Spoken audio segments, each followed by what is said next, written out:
step one more step over the line about sexuality and about real-life issues than most of the people around her. Demy's determination to succeed in movies is sort of unequaled by any other movie star. When you're clear on what it is that you're after, then nothing gets in your way. She didn't look like anybody else. She didn't sound like anybody else. She was unique from the outset. There wasn't a bad or dishonest frame on the cutting room floor. When you turn the camera on, she's there. The big guys in suits don't necessarily like it when you're as smart as they are. She was paid $12 million, which was the highest salary a female actor had ever been paid. I feel like I'm just scratching the surface.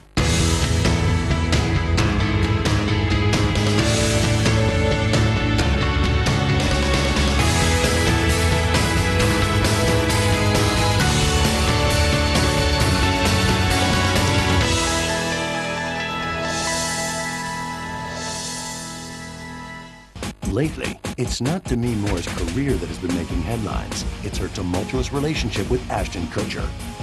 After rumors of his infidelity, their subsequent Twitter war, and Demy's stint in rehab, the couple finally called it quits after 6 years of marriage. But 2 decades ago, Demy was the wife of Bruce Willis and on the verge of becoming Hollywood's it girl, thanks to a little movie called Ghost. It was a really important turning point for her. The role was actually originally offered to both Molly Ringwald and Meg Ryan. Luckily for Demy, they turned it down. Director Jerry Zucker resumed his search for the female lead. He had seen Moore on screen and knew she would be just right for the part of Molly Jensen, a young widow who reconnects with her husband's spirit after his murder. It was really a film called The Seventh Sign that showed me that she had much more maturity than I had seen and greater strength than I had seen in her previous roles. I met Demy, but she didn't read for the part. I didn't feel I needed to have her read because I knew she could do it. Ghost was a low-budget film with modest expectations. The fact that Jerry made a love story work with a dead guy, it just had a lot of risky elements to it. But it struck a chord with the audience and dominated the box office in the summer of 1990, drawing critical acclaim and even topping receipts of Die Hard 2, the popcorn thriller starring Bruce Willis. Ghost really catapulted Demy into the A-list stratosphere. It was a financial phenomenon, and it was also like movie of the year in the sense that you couldn't walk around the street if you hadn't seen Ghost. You couldn't talk to anybody. It's hard to imagine that movie working and succeeding the way it did without Demy Moore. I'm just always endlessly grateful to her for being there and making the movie and giving it 100%. Demy Moore's career had hit the stratosphere, and it was just the beginning. It was a combination of breathtaking beauty and relentless determination that catapulted Demy Moore from a trailer park to the top of Hollywood's glittering heap. Born on November 11, 1962, in Roswell, New Mexico, Demetria Jean Gines was named after a brand of shampoo by her heavy-drinking teenage mother, Virginia. It tells us quite a lot about her mother. To name your daughter after a hair product is just kind of maybe a bit bizarre. The family was poor and moved often. Demy learned early to not become too attached to the people around her. They were always transient. They were always moving every 6 months. So when she got used to a certain surroundings, then she'd be moving again. You can tell a lot about Demy as an adult by the way she describes her childhood. Yes, it was unstable. Yes, she had to move a lot, change schools, all the things that you hear kids weep about. But in the end, it seems that it made her stronger. When Demy was 13, her alcoholic father, Danny Gines, walked out, and Demy learned he was not her real father, a fact her mother had failed to reveal. The strange thing was that Demy grew up thinking that Danny Gines was her real father until she found the birth certificate in a drawer and she realized that Charles Harmon was her real father. And so it's a feeling of betrayal and, mistrust and all those things that go with things that when someone's been lied to. Virginia's work with a magazine distributor took Demy and her half-brother Morgan to a small apartment in Hollywood. Demy's home life became even more chaotic, and her mother's drinking spiraled out of control. what do I wish I knew then that I know now? And I said, I wish that somebody would have just told me that I wasn't really crazy. Demy was 15 when she met a girl from Germany who had moved to Hollywood to become an actress. Natasha Kinski was a neighbor who lived in the same block of flats that Demy and her mother moved into in West Hollywood. She wanted to become an actress, and together they kind of learnt scripts, they ran through scripts, and there was this great bond. I decided I was going to give it my best. Whether it was going to work or not, I didn't know, but I was willing to persevere, to give it all that I could to see if I could do it. With Kinski's encouragement, Demy signed up with a talent agent and got a few bit parts on the daytime soaps. Like so many other aspiring young actresses before her, Demy was driven by ambition to make it in Hollywood. So she took her clothes off. She knew a photographer. He took some very daring pictures, mainly topless, which ended up in We magazine on the front cover and also in the spread inside. Demy decided to quit school and move out on her own, but her chaotic past followed her. Like her parents, Demy began drinking to excess. She started experimenting with drugs. Then, the man she had known as her father committed suicide. The suicide of Demy's father, which happened when she was 17, was just one factor in a quite unstable and quite miserable home life. Demy's drug and alcohol habits led her to the LA nightclub scene, where she met a wild rocker named Freddie Moor. You're in Hollywood and it's so enticing. Yes, Demy definitely got into a bit of the party scene. Within 2 days of going out with each other, Freddie Moor had dumped his wife and Demy had moved in. Freddie and Demy were married a year later, in February 1980. Demy took her husband's name and began making it famous when she landed a regular role on General Hospital. A lot of people look down on soap opera acting, but it is a great school. First of all, soap opera people have to look fantastic. And second of all, they have to work very fast. If you choose to stay there, you can. And a lot of people do, and they like it. And I think that's great. For me, I didn't want to stay in doing a series or television, for that matter. After a taste of television, Demy was hungry for greater success. She was determined to be a movie star. Most people who become movie stars or actors, they all come from poverty, or they all come from childhoods that weren't quite as normal or weren't quite as happy as the regular people have. And I think that gives them the drive to want to succeed. The striking young actress was drawing attention at Universal Studios, where she had a full-time contract on General Hospital. In a story right out of old Hollywood, director Joel Schumacher spotted Demy running down a stairwell and was smitten with her look. He sent an assistant chasing after her to find out if she was an actress. Joel Schumacher's favorite expression comes from his picky. He says, you know, some pigs got it and some pigs don't. And in Demy Moore, he saw one of those people who had it. Schumacher was casting for a coming-of-age drama called St. Elmo's Fire. Demy looked perfect for the part of a coke-addicted wild child. Schumacher had just one question: could Demy Moore act? In 1985, Demy Moore was given the chance to play a beautiful, neurotic young woman in St. Elmo's Fire. It was a breakout role that offered a chance at stardom to the young actress who could still taste the poverty of her youth. But Demy's wild ways came dangerously close to blowing the deal. Prior to making St. Elmo's Fire, certainly she was a party animal. Demy's life at that time consisted of a lot of drugs, a lot of partying, and a lot of rock and roll. Demy turned up for St. Elmo's Fire for the costume fitting. She turned up smelling like a brewery, in the words of Joel Schumacher. Schumacher threatened to fire Moore, but he felt so strongly that she was right for the film that he gave her a second chance. With her movie career on the line, 22-year-old Demy checked into a rehab facility. So she went away and she cleaned up her act, because this tells us an enormous amount about Demy's determination to succeed. Moore showed up for rehearsals clean and sober and joined the group of sexy young actors who became known as the Brat Pack. St. Elmo's Fire was a coming-of-age movie about a bunch of college graduates, and it really launched the Brat Pack as the term was coined by New York Magazine. The Brat Pack was sort of like the changing moment in film history and social history. You talk about teen idols or teen role models. The Brat Pack, in the best and the worst way, were role models. During rehearsals for St. Elmo's Fire, Moore met Emilio Estevez, a son from the famous Sheen family. The pair felt an instant attraction. They both were part of the original Brat Pack of the 80s and up from St. Elmo's Fire.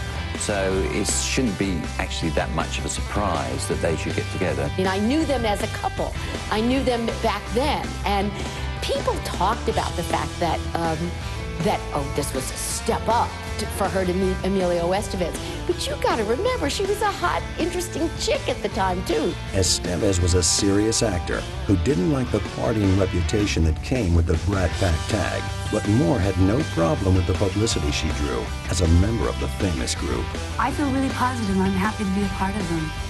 I've learned a lot from them. What a great launching pad to be named the Brat Pack, because the Brat Pack obviously would get more attention than sort of any other general kind of movie with a general kind of cast. Moore's next film, About Last Night, was a romantic comedy co-starring fellow Brat Packer Rob Lowe. In that movie, both she and Rob Lowe began this long history of people falling in love with them, envying them, and also kind of almost making fun of them.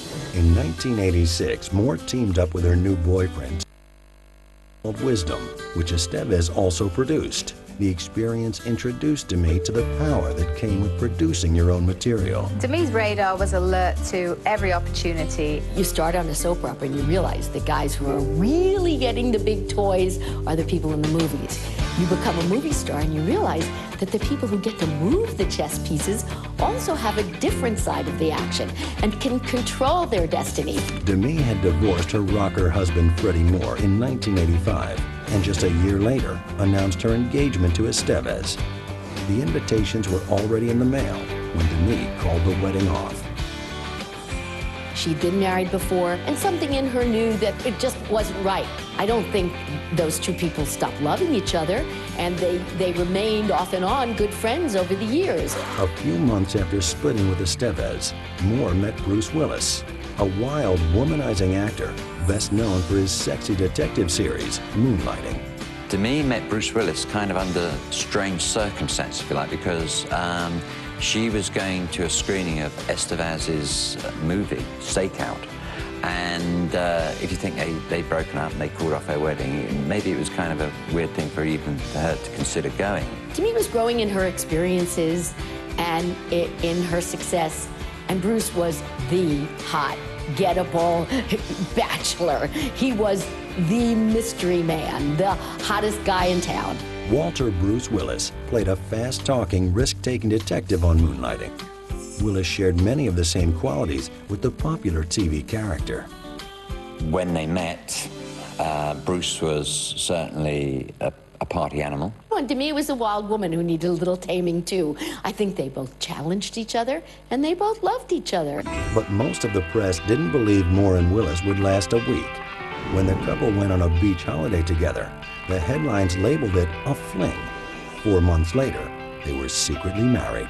They went to Vegas to see a boxing match, and they ended up getting married. When they returned to Hollywood, Bruce and Demy were married properly in a big swank ceremony presided over by Little Richard. But they didn't want it photographed, they didn't want it pictured, so they held it on a Warner Brothers film lot. So basically the helicopters couldn't even spy on them, nobody could get in, there were no pictures to be released. The combination of mercurial Willis and dynamite Demy was a tabloid lure.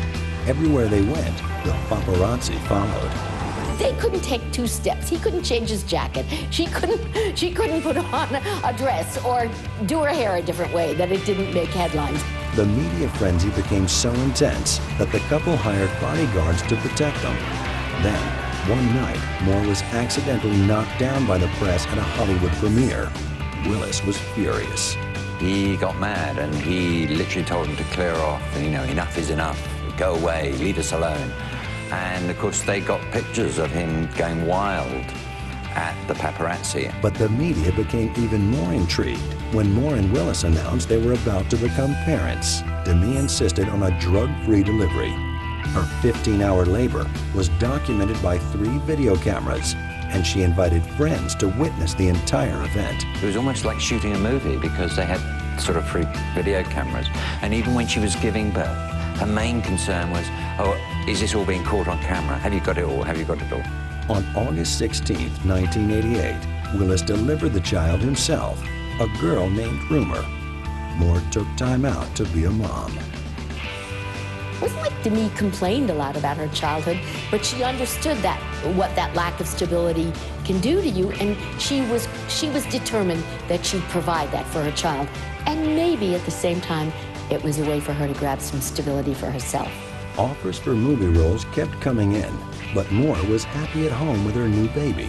Then, Demy read a script for a project called Ghost, an inexpensive film with modest expectations. Demy instantly recognized that the story of love and spirituality would make her a star, and she had to be in it. In the early 90s, Demy Moore and Bruce Willis were becoming a Hollywood power couple. Now with a new baby in tow, Demy had to balance motherhood with career ambitions. An entourage followed her wherever she worked to help look after her infant daughter. So far, it's been okay. And she comes to visit me every day, and that's how we make it work. She demanded that this huge entourage accompany her on set. Every turn she had a masseuse, a hairdresser, a psychic, you name it, she had it. Was she demanding? Yes, but I also think Demy understood that that demand could help her not only do her job better, but be a mom at the same time, which is really hard. After making the disappointing black comedy We're No Angels with Robert De Niro and Sean Penn in 1989, Moore read dozens of scripts looking for the role that would take her out of the realm of working actresses and into the select circle of movie stars. Demy Moore was so driven and so ambitious that she makes Madonna look laid back by comparison. When Moore read the script for Ghost, she knew the part of Molly Jensen would allow her to show more emotion on screen than any role she had played before. Director Jerry Zucker had seen Moore's performance in 1988's The Seventh Sign. When he found out Moore was interested and available, he stopped his search for Molly. She was this elfin, lovable kind of character that everybody felt for because Patrick Swayze, who played her husband or the boyfriend, got murdered, and it just kind of told the story of that he was in a good place even though he was dead. Patrick Swayze and Whoopi Goldberg were already cast in the film that was part thriller and part love story. Moore surprised Zucker by showing up for filming with her long brown mane chopped short and a strong opinion about how her character should be portrayed. The role could have become very kind of weak and wimpy, and I had an opportunity to kind of, you know, really bring some strength and some joy into what could have been a very dismal, down and depressing role. Demy has real personality. Sometimes that's difficult, but she's someone to be reckoned with. She fought Jerry Zucker all the way to the cutting room floor, as they say, to get the character a bit more in control, a bit more, you know, a bit more strength. You know, we had our arguments. Demy can be difficult, but she's smart. I mean, Demy is really smart, so I'd much rather deal with a smart, difficult actor than a stupid, difficult actor. Moore had never shed tears on screen before and was nervous about doing the emotional scenes the script called for. She hired an acting coach to teach her how to weep convincingly. Demy Moore is the best crier I have ever met. Demy would give me a little signal that she was ready. It would just come. It would just be there and just at the right moment. Ghost surprised most critics, who were expecting it to be a soppy summer romance. I've never had a situation where critics are coming in telling me what they're going to quote, that they expect it to be the big sleeper hit of the summer, and they expect it to be the one movie that has a chance on blowing away the blockbusters, all the shoot 'em up, kill things. That's exactly what Ghost did, bringing in more money than the movie expected to be the summer blockbuster of 1990, Bruce Willis's Die Hard 2. Ghosts just took off.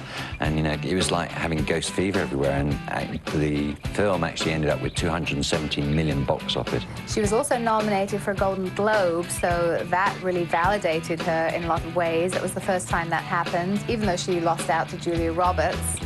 Ghost was nominated for 4 Oscars, winning 2, Best Script and Best Supporting Actress for Whoopi Goldberg. Demy was on the A-list, and the Willises were now a bona fide Hollywood power couple. I'm very happy.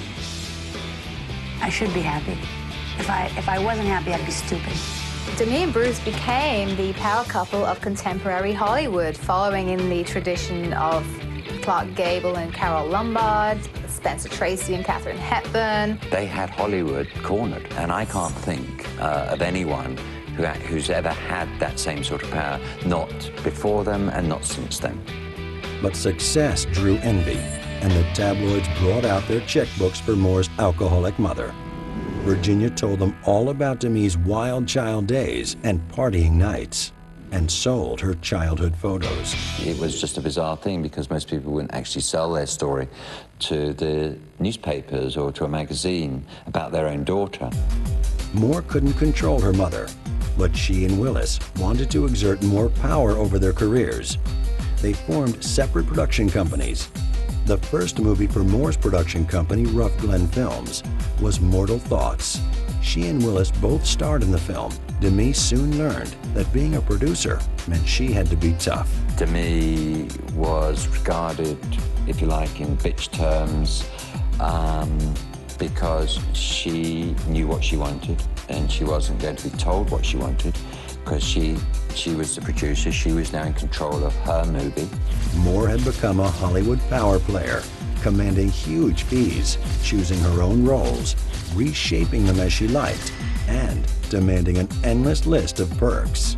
Demy always wanted more of everything. She wanted more money, she wanted more personal assistants, more people in her entourage. She earned herself the nickname Gimme Moor. By the time Moor filmed The Butcher's Wife in 1991, she was handing out notes to other actors with hints on how they should play scenes. If you're A-list, you can get away with quite a lot of things that most probably you wouldn't do if you weren't A-list. And one of those things to have your name above the title says a hell of a lot about the box office power that you have.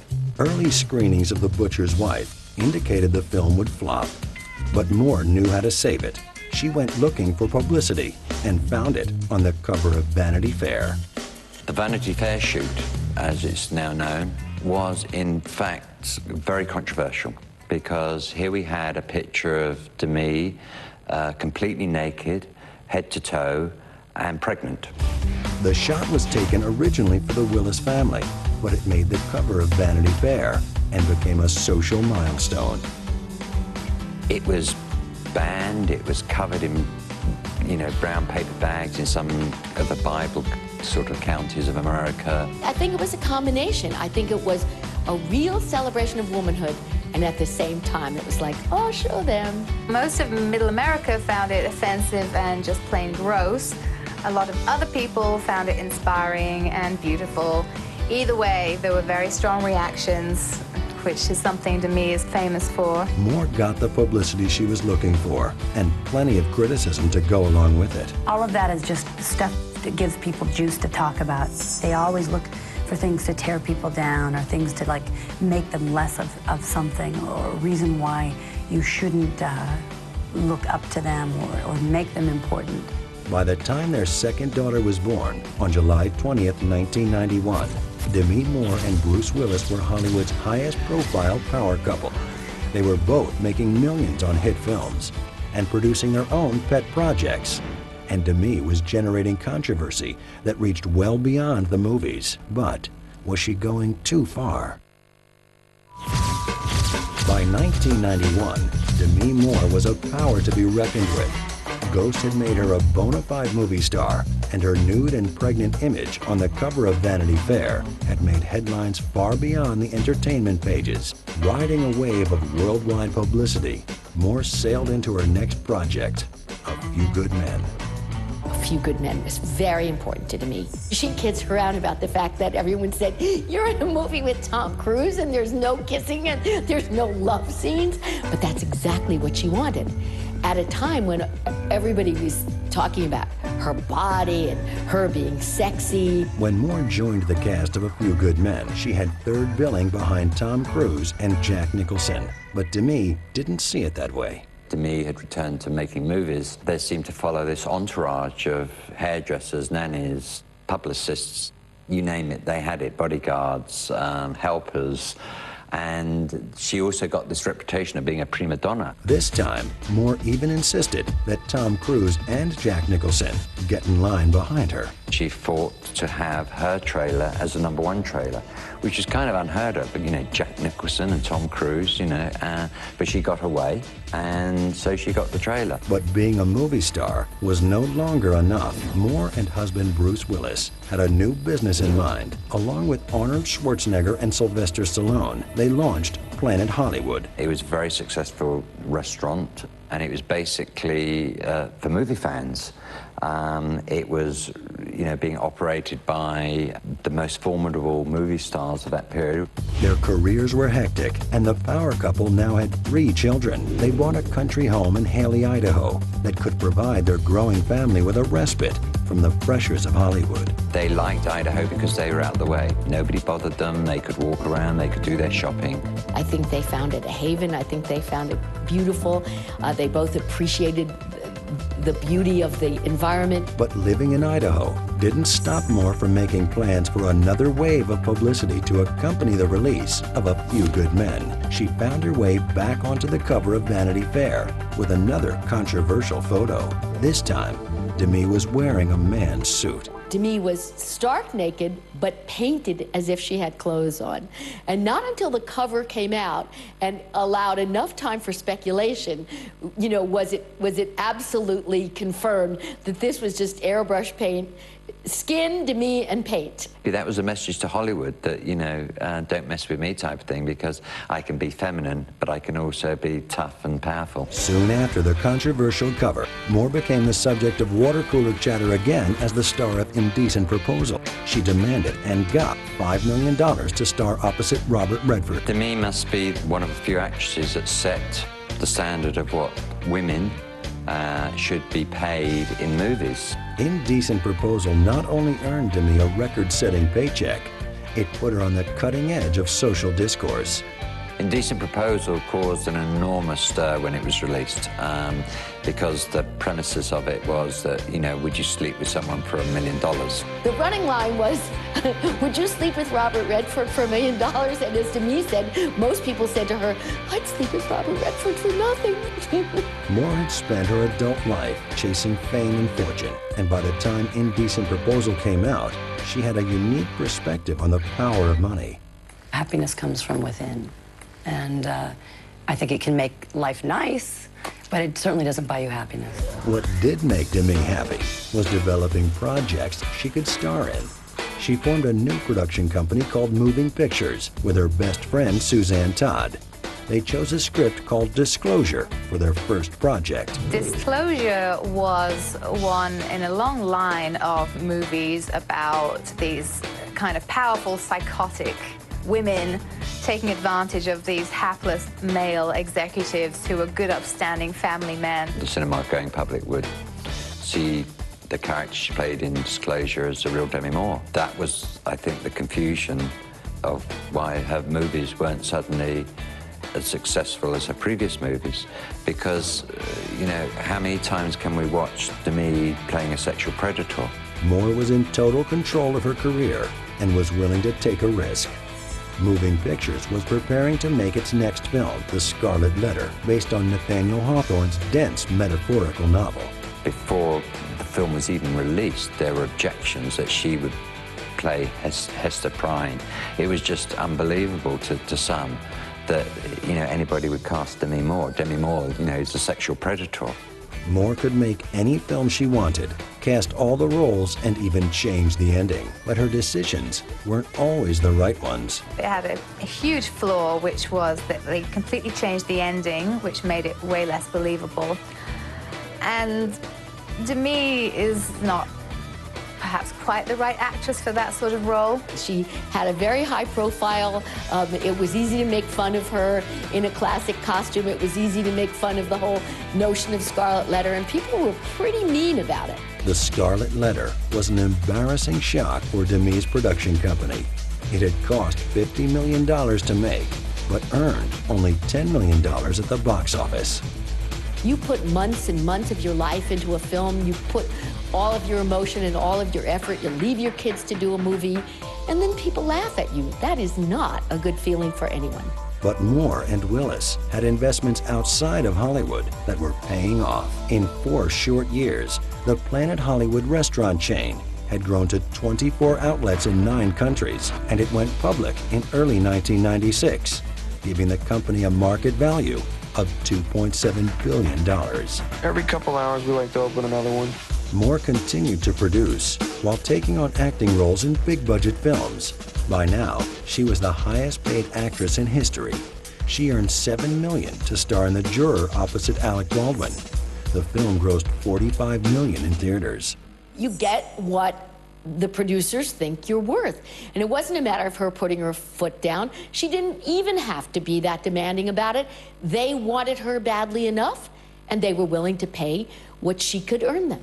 Money aside, Moore claimed she was choosing roles her family would be proud of. I don't think that I would choose anything that I would ever feel embarrassed for them to see. But after The Juror, Moore chose a role that most mothers would avoid. Striptease was the story of a stripper. The script called for Demy to do a pole dance. For $12 million, she signed on. No actress before had been paid $12 million. And that actually changed how actresses got paid. You may wonder why she strips off at any given opportunity. She's appeared naked in 6 movies. She's been naked on the cover of Vanity Fair twice. She's been naked in European magazines. It's all an attempt to prove to herself that she's comfortable with her body. Moore's 7-year-old daughter, Rumor, co-starred in the film, playing the daughter of Demy's stripper character. If I did something that I was ashamed of, or that I didn't really want to do, then I think that would be something that I would never want them to find. But I'm not doing anything like that. Unfortunately, the movie was utterly horrible, and it did really badly at the box office. That was really the turning point in her career, where she started to go into this downward spiral. Striptease bombed at the box office. It pulled in barely $30 million, and Moore's fee chewed up a staggering $12 million of the profits. Many called it Demy's downfall. That's, the nature of the beast. I think that there comes a certain point where you rise to a certain level, and I don't know if it's an American thing or not, where people want to tear you down. Striptease was just a movie that was not accepted by the general public. And I think the people had just had enough of Demy Moore taking off her clothes, being a sexual predator. She left the sweetness and the vulnerability that she had in Ghost. And so I always felt that choice, which was her choice, was part of what led to a turn in her career. Moore was under fire in her personal life, too. The Willises were constantly the subject of tabloid rumors of infidelity and the breakdown of their marriage. Demy was certainly putting on her own show, like dancing topless at a New York bar, and she was meant to have had a liaison with Leonardo DiCaprio, and there were other, sort of party animal things going on. Bruce, what he was up to, he was playing around, and that was also they seemed to be living separate lives. With her marriage on the rocks, Moore threw herself into her work. Her next project was 1997's G.I. Jane. This followed Striptease, and by that time, I think the public had given up on Demy Moore, and so the the fact that the audiences didn't go to see G.I. Jane most probably was a backlash from striptease. The film had all the right ingredients, but the critics' knives were out for more. The critics were not kind to G.I. Jane, but neither was the audience. It might have been ahead of its time. Who knows how these things happen?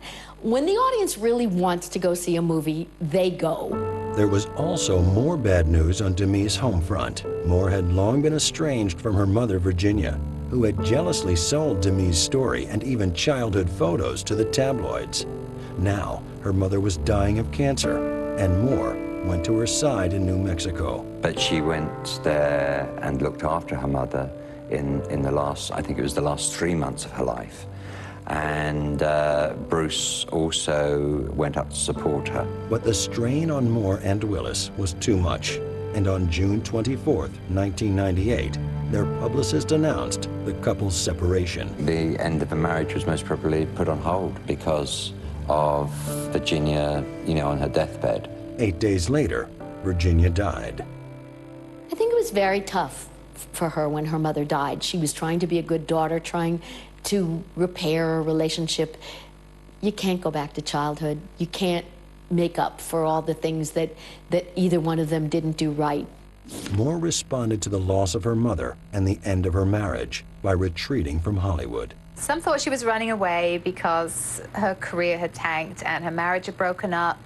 Those were definitely factors, but she had also decided to dedicate herself to raising her 3 daughters. Moor took her children to their home in Haley, Idaho. She was determined to bring them up far away from the harsh glare of public life. She grew up not having kind of a family life, always moving about, always being transient, having, a mother who was an alcoholic. And so she wanted to give her children what she probably never had. She spent 8 years there being a mom and not exercising and eating healthily, and she rediscovered herself as a mother.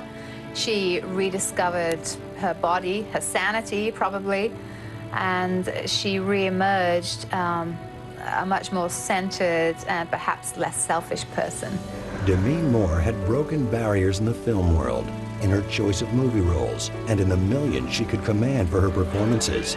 But in 1998, she walked away. No one could predict that 6 years later, she would find herself back in Hollywood in a relationship with a hunky TV star 15 years her junior. The early 90s were a fabulous time for Demy Moor. Married to action hero Bruce Willis, she was the star of a string of hits that earned her more than $10 million each, a producer of films with a public profile that went well beyond acting. But by 1998, her marriage was over. Bad choices had hurt her film career, and she had run away from the world she'd worked so hard to conquer. It was a time of figuring out and maturing for herself, finding some new spiritual guidance, finding some new ways to approach life. And she's never been shy. Demy's never been shy about the fact that she's a seeker of answers, a seeker of how do we live life, what's it all about. And I think that she gave herself some time to kind of catch up with that. This was a grand opportunity in a way to actually become a mum and forget about Hollywood and until it was ready to say, come back, Demy, we've got this great role. In 1999, the international entertainment empire Planet Hollywood filed for bankruptcy. Nearly 100 of the company's locations have since closed. They've been bankrupt twice. Demy only had a small stake in the business, but it's still a little bit embarrassing. And yet, there were some bright spots. Moor's production company, Moving Pictures, was doing very well with Mike Myers' hit spy spoof franchise, Austin Powers. The Austin Powers movies were actually very, very successful. Tremendous blockbusters. So from kind of being an actress, she went to kind of being a top-rated movie producer. Then, one day in 2002, Demy got an offer to take a role in a sequel to the highly successful Charlie's Angels movie. Drew Barrymore came to her amazing part in Charlie's Angels. It was written specifically for Demy and persuaded her to come out of her semi-retirement. Moor's daughters begged her to take the role of a fallen angel. In a triumphant comeback, Demy ran across a beach in a bikini. The big mystery was, how's Demy gonna look in a bikini? And she looked amazing. The movie was a smash hit. Demy was back after this movie, and back in a way that most actresses past 30 don't get to be, back on her own terms. Moor moved her family back to Hollywood. Back on the social scene, Demy went out for dinner one night and met Ashton Kutcher, a TV star 15 years her junior. Ashton Kutcher's that guy from the 70s show. Ashton Kutcher's that guy from Punk'd. He, like Demy, is goofy and funny and full of life, but also very deep. A person who quests after the answers for life, a person very devoted to family, and I think both of them surprised each other when they met. From what Ashton has described to me, there was both an enormous amount of chemistry and an enormous amount of comfort, almost like this is who I'm supposed to be with. But when Ashton popped the question, Demy had her doubts. Well, he asked me to marry him on April Fool's Day. I wasn't quite sure if that was real or not, but that was, so it didn't turn out to be a joke, though. The tabloids swore it wouldn't last. But in 2005, Moor and Kutcher were married in a Kabbalah ceremony at their home in Los Angeles. Demy was involved in Kabbalah first, and it was a series of spiritual explorations that she's had over the years. Moor's ex, Bruce Willis, was one of the guests at the wedding. Bruce Willis was there, which sounds kind of weird, but it was very important to Demy and Bruce that they always presented a united front to their kids. Moor's personal life was back on track, and she was working to get her career geared up again, too. In 2006, she starred in Bobby, a drama about the death of Bobby Kennedy, written and directed by her old boyfriend, Emilio Estevez. Demy and Emilio kept a friendship through the years. They knew each other when they were young. There was a big bond there. Emilio was the one that put her back on the map in terms of being a serious actress. So we hope to see more from her in that vein, and less in the head-shaving, like psycho stripper vein. The film featured a long list of prominent actors in small roles. Moor shared the screen with another tough cookie, Sharon Stone. It was like throwing these two tigresses in a cage and locking it and running away because we didn't know what was going to happen. And to work with Demy was so great. To have this opportunity to work with a woman, it was just so great to share the real issues of women in our generation. It could have been very difficult or awkward or how are things that I feel like Sharon and I each just showed up more kind of down and dirty, rolling the sleeves up, saying, what can we do? How do we make this honest? But Demy's career is a distant second to the life she has built with Kutcher. The couple are happy bringing up her 3 daughters and sharing the experience with Willis. People go crazy when they talk about the fact that they vacation together, they're still friends, their priority is their daughters, they're not afraid to be seen together. It's kind of so ideal that people don't want to believe it. They're very functionally dysfunctional. Like Bruce, Demy, Ashton, the kids, they hang out together, they go to ball games, they go on vacation. With the help of her new husband, Moor got back into the movies in 2007, starring in Mr. Brooks with Kevin Costner. Ashton, who Kevin Costner describes as one of the smartest guys he knows about film, was doing a film with Kevin Costner and just happened to take the script home to Demy and just happened to tell Kevin that he thought Demy would be good for that part. If something comes along that suits her, I think she'll take it. She could just pick up a movie that, becomes a blockbuster. Over the next couple of years, Demy played everything from a 60s jewelry heist accomplice in Flawless to the perfect suburban wife in The Joneses. The intelligence is still there, the acting ability is still there, the beauty is still there, and I think the range is still there. It's just a matter of what she chooses to do. In 2008, for the first time in her career, Demy chose to go behind the camera for her directorial debut. Directing her short film Street, starring daughter Rumor, proved to be an enlightening experience.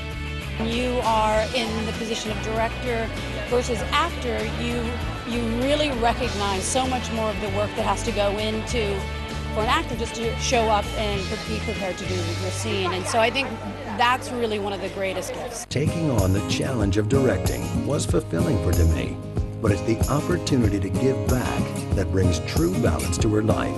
In 2010, Demy was able to give back in a big after learning about a non-profit group that exists to eliminate sexual exploitation and trafficking. Demy and Ashton were inspired to get involved. There's an organization in New York called GEMS Girls that helps trafficking victims. My wife and I just started a foundation to help that cause.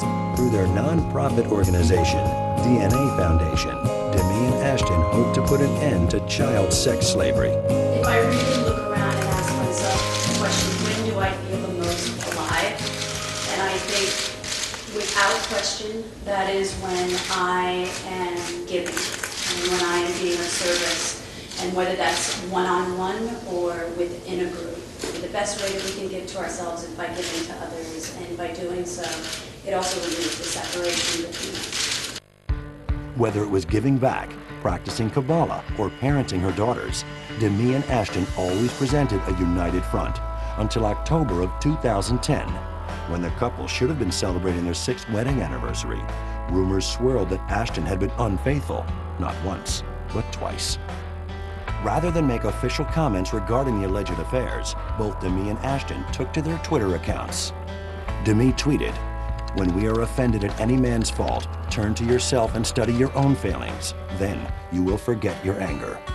And Kutcher posted a link to Public Enemy's song, "Don't Believe the Hype," and later tweeted, "When you assume to know that which you know nothing of, you make an ass out of you and me."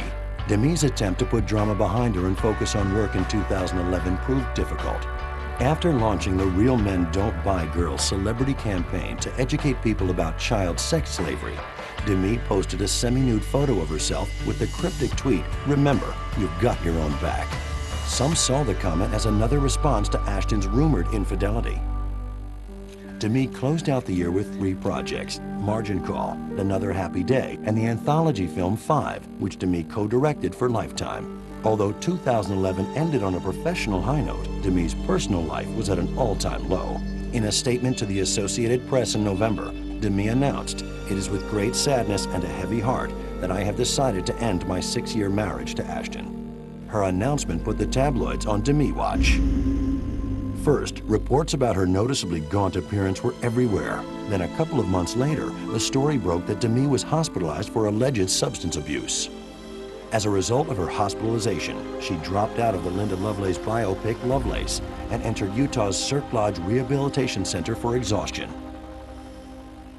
Demy was released from rehab in February and continued to take time off from the spotlight. After a 3-month hiatus, the former Mrs. Kutcher returned to Twitter in April. And just days later, Demy made her first public appearance since leaving rehab. Demy stepped out onto the red carpet for the premiere of her new Lifetime series, The Conversation with Amanda de Cadenet. Executive produced by Demy and hosted by British TV personality Amanda de Cadenet, the series features intimate conversations with female A-listers like Gwyneth Paltrow, Donna Karan, and Alicia Keys. From Roswell, New Mexico to Hollywood's A-list, the journey has been bittersweet. But along the way, one thing became clear. It's not her age or her man that defines Demy Moor. It's her faith, dedication to social activism, and love for her children.